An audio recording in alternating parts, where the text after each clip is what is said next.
Et voilà. Donc c'est parti pour ce barrage à 3 entre les États-Unis, la France et l'Allemagne. 3 équipes ex-aequo après le passage, après les 2 manches, après 8 passages pour chacune des équipes, chacune 20 points au total. Donc un cavalier par équipe désigné par le chef d'équipe. Évidemment, les points puis le chrono en cas d'égalité pour départager tout ce beau monde.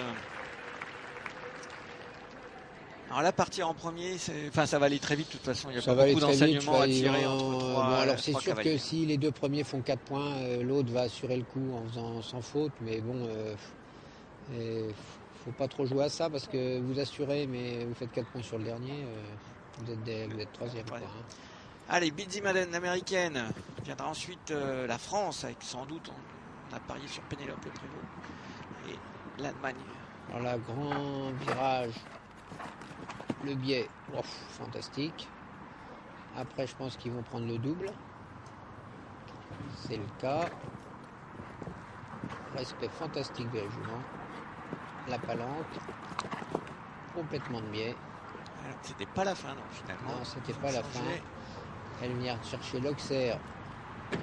Oh là, ça tombe 4 points pour Bitsy Madden. Peut-être tourner un petit peu vite. Je pense qu'ils vont finir sur le vertical quand même. 5, 6, 7.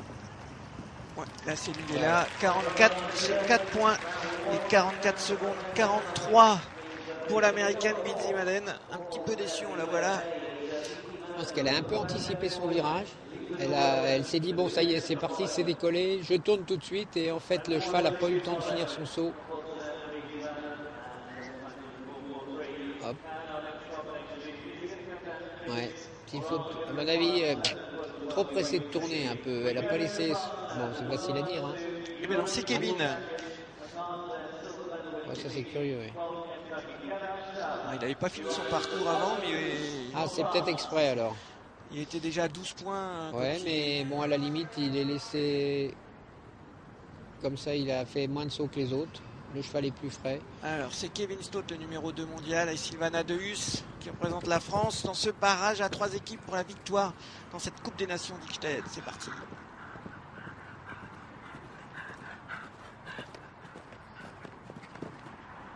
C'est drôle, et des fois, on a l'impression qu'il est un petit peu sous le rythme.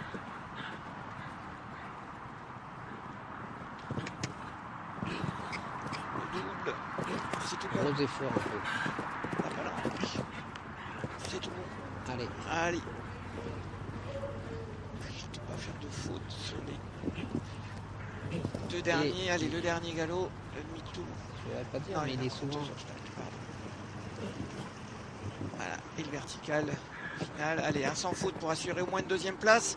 C'est fait, voilà. 45-98, le sans faute. La France sera au pire deuxième de cette Coupe des Nations d'Ixted, c'est-à-dire son meilleur résultat de la saison. Bon, ben, vous voyez, on n'avait pas du tout.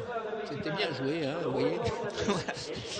Donc il s'était dit, j'arrête et comme ça je garde. Ça devait être un scénario qui était anticipé déjà. Et voilà, alors. Quand on le voit, Kevin, des fois, on a l'impression qu'il est un petit peu sous le train en début de parcours. Une fois que la jument est un peu plus dans le truc, elle est plus tonique, plus tendue. Super parcours, magnifique. Et ce plan. Grande maîtrise. Super. Allez, c'est maintenant que ça se joue. C'est pas évident. Dans 1 minute, on saura qui a remporté cette Coupe des Nations d'Ixted. Marcus Henning.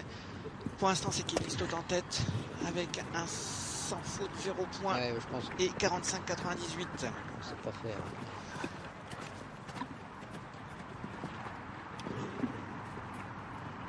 Il tourne très court là.